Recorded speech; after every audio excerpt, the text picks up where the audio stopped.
Aksi sigap polisi tangkap begal di jalan lintas Curug Lubuk Linggau terjadi di hari Lebaran.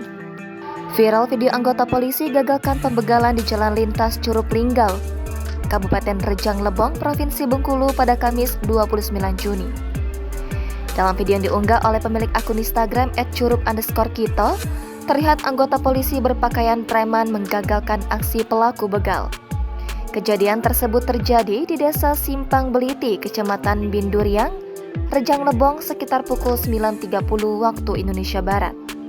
Dikutip dari tribunbengkulu.com, Kapolsek PUT Ibtu Hengki Noprianto saat dikonfirmasi pada Kamis 29 Juni menyampaikan respon cepat dari anggota Polsek Padang Ulak Tanding. Aksi pelaku berhasil digagalkan, saat ini pelaku sudah diamankan di Mapolsek. Lanjut Hengki, untuk pelaku begal ini berinisial MP berusia 19 tahun, warga desa Kampung Jeruk, Kecamatan Binduriang, Rejang Lebong. Pelaku saat ini masih menjalani pemeriksaan oleh pihaknya untuk proses hukum lebih lanjut.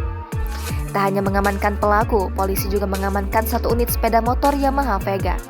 Hengki menyampaikan jika pelakunya ada 2 orang, satu sudah diamankan namun satu lagi masih dalam pengejaran.